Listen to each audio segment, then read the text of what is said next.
Hello and welcome back to my channel, or if you're new, welcome. My name is Jessica and today I figured we could go through all the books that I read in 2025.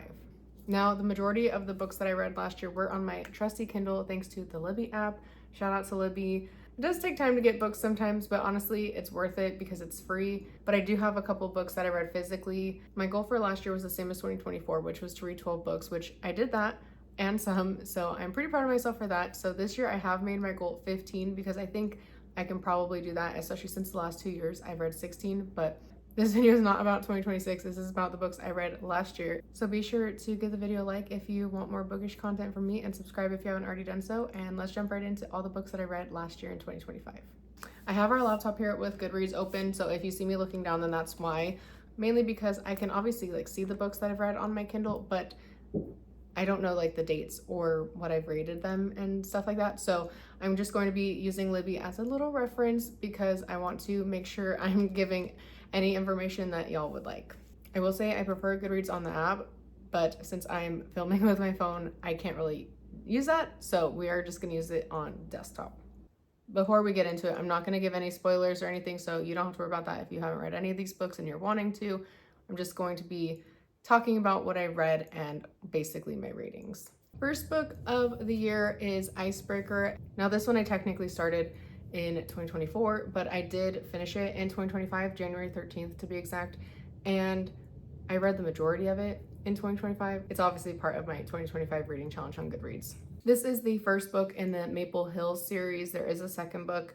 Now this one follows a competitive figure skater and a hockey team captain. They're both at the same college. Something happens with one of the skating rinks and obviously just some issues arise. There's tension and it is an enemies to lovers. So obviously that kind of gives not the plot away, but it does give a little bit of information into the story and how it kind of ends. I did enjoy it. I gave it 4 stars. It was all over TikTok, so you probably already heard about it. So I feel like I don't need to talk about it too much. So let's just move on. On to book number 2, which was Atalanta by Jennifer Saint.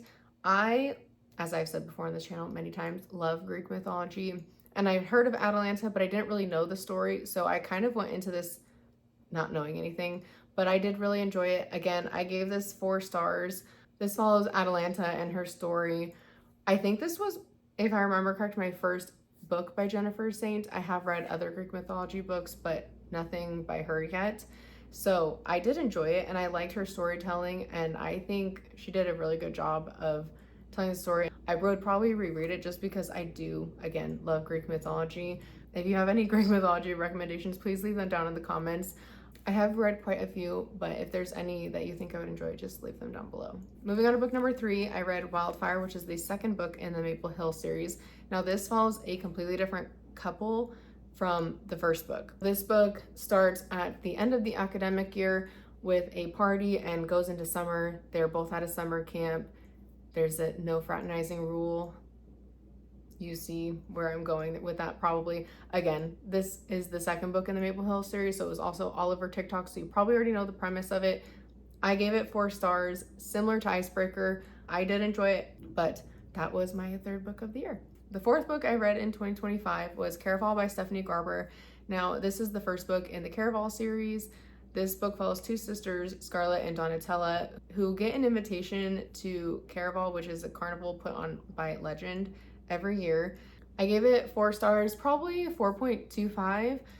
Honestly, I would probably reread this series. I really did like it. I am hopefully going to read the Once Upon a Broken Heart series this year.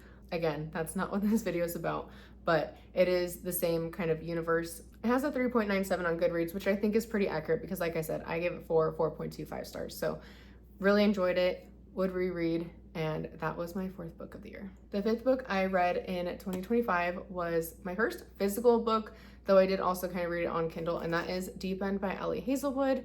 This one, again, was all over TikTok, so you probably already know about it. I feel like I probably don't need to get too into it. Now, this book follows a diver who kind of gets into it with a swim team captain at a college. It gets a little deep, as the title suggests, so maybe look up some trigger warnings for different things, but I love this book. I gave it 5 stars. I'm so glad I have the physical book.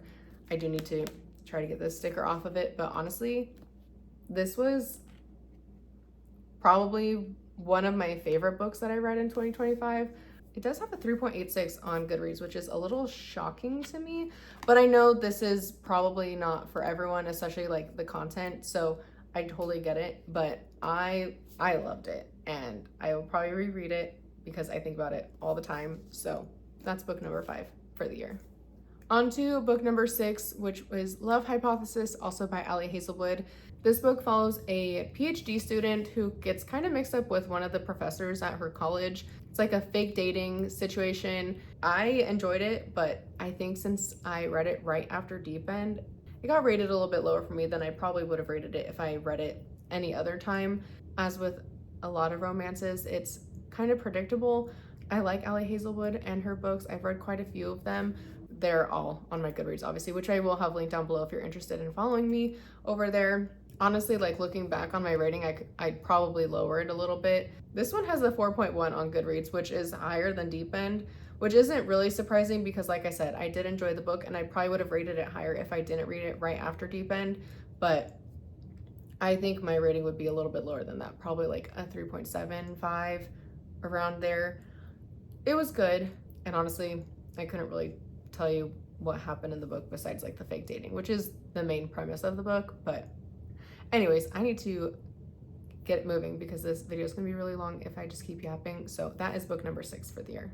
On to book number 7. We jumped back into the Caraval series and I read Legendary. This is the second book in the series and I gave this one a 4 stars as well. This one is right after the Caraval that happens in the first book, and they kind of jump back into this magical world of Caraval and Legend. I don't want to give too much away, but basically they're trying to figure out Legend's identity. I didn't say it when I was talking about Caraval, but in the first book, Scarlet is the one who is competing in Caraval, and in the second book, it's Tella.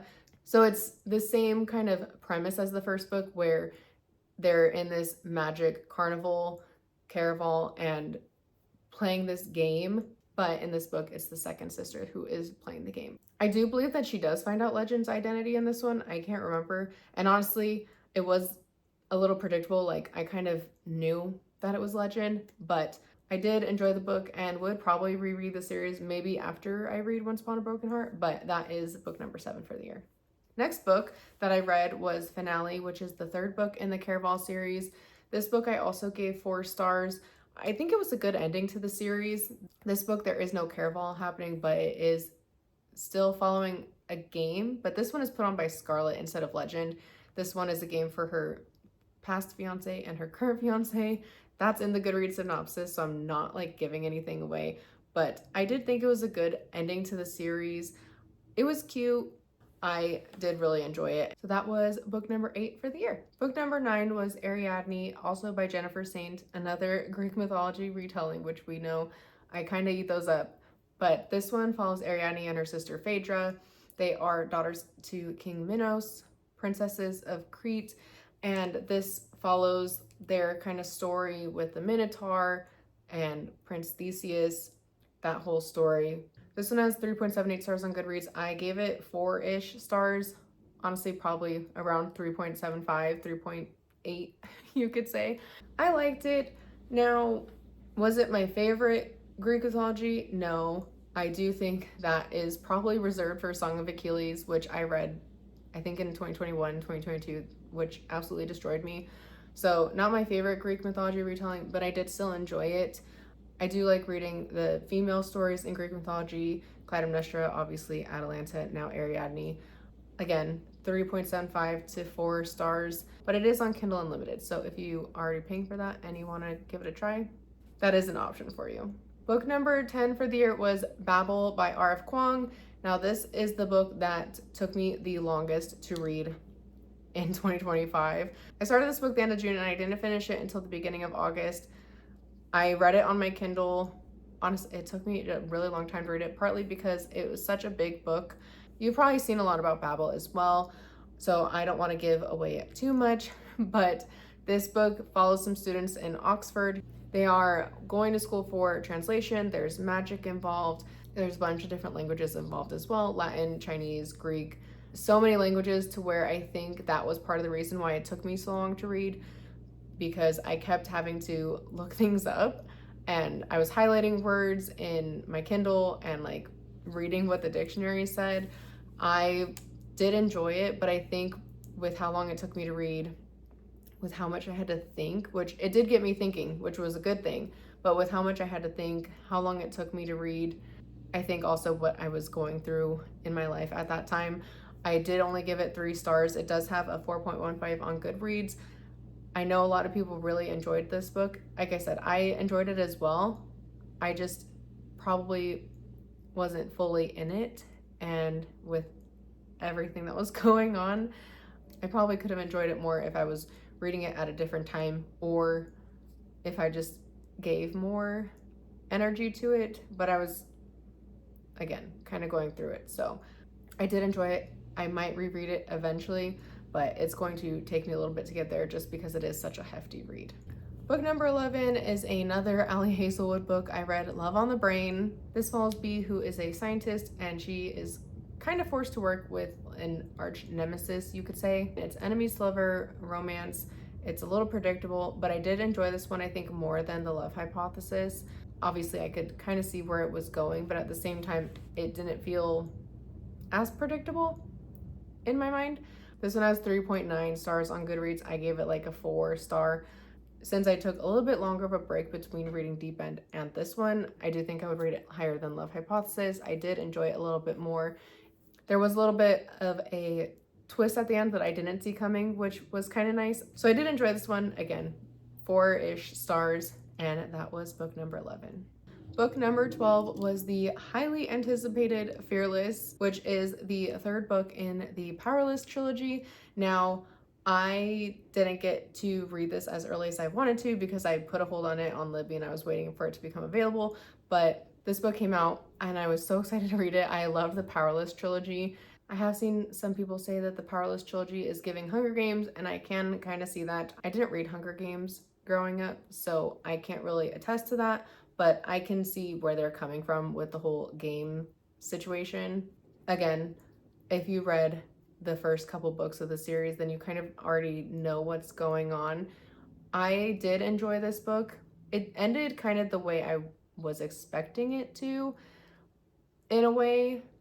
There were still some things that happened that I wasn't expecting to happen, but I kind of expected how it ended, if that makes any sense. I don't want to give away spoilers because this book did just come out in 2025, so I'm sure there's still some people who haven't read it yet that want to, but again, I gave it 4 stars. On Goodreads, it has a 4.06. Seems about right, for me at least. I would probably reread the whole series because I did really enjoy it, but that is book number 12. Book number 13 is Elektra, again by Jennifer Saint. So this is my 3rd Jennifer Saint Greek mythology retelling of the year. With this one, I definitely went in knowing a little bit more of the story because I did read Clytemnestra a couple years back. This book follows not just Elektra, but Clytemnestra, her mother, and Princess Cassandra of Troy. There is kind of a lot that goes on here.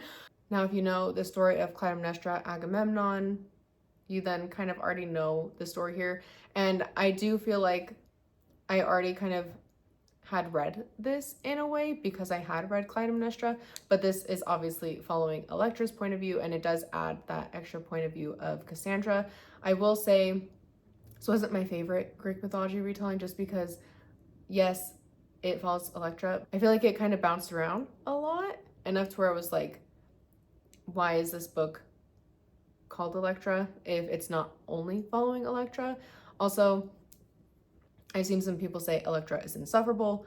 I can see it. She's all about her dad coming back and missing him, wanting him to return, and not just like enjoying life when he's gone, which obviously it would be hard to enjoy life when your father is gone away at war, but she's just, I can see where she's coming from. It's hard to enjoy life, but also at the same time, you gotta kind of just like move on and deal with it. But anyways, I gave this book 4 stars. It has a 3.66 on Goodreads. I would probably keep my rating at about 4 stars, maybe 3.75, because like I said, I did enjoy it, but I feel like we could have gotten more of Elektra's point of view.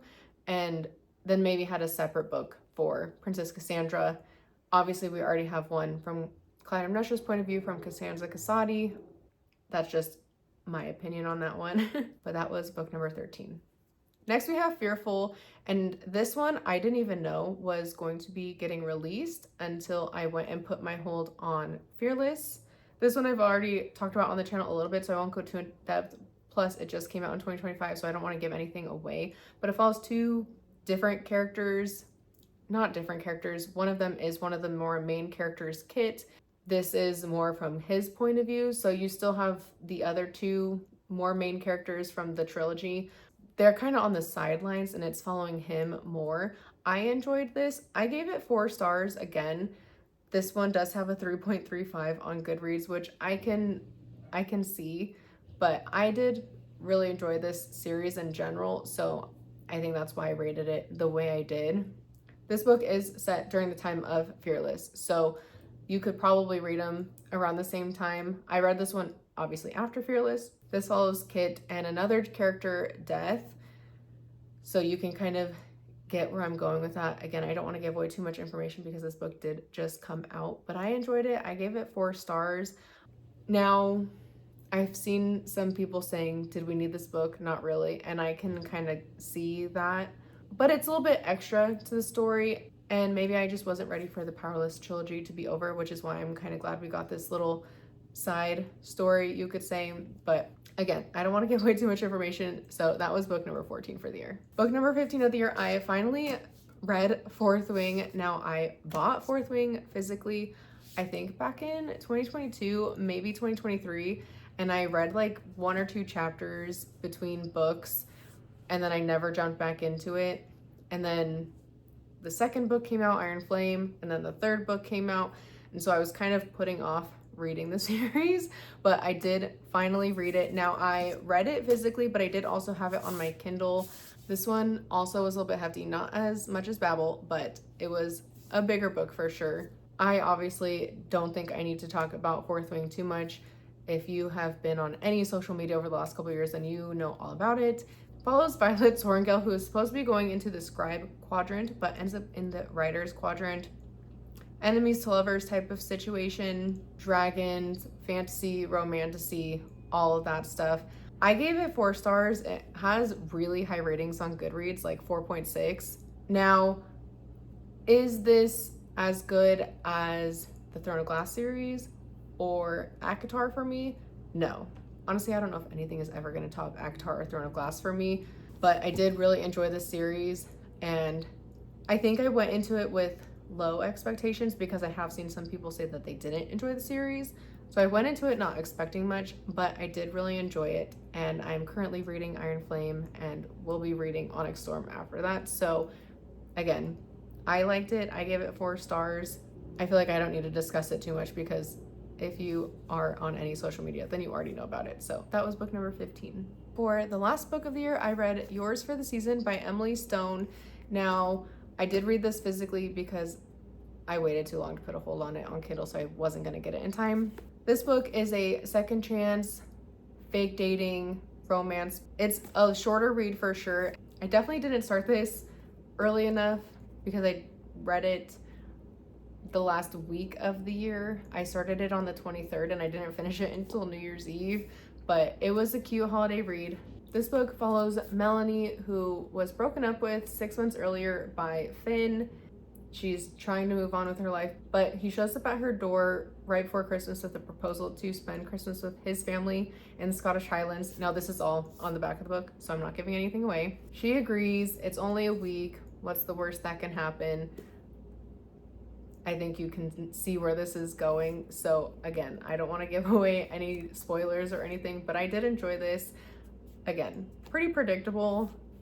You can kind of see where it's going as you're reading, but I enjoyed it and it was a cute little Christmas read.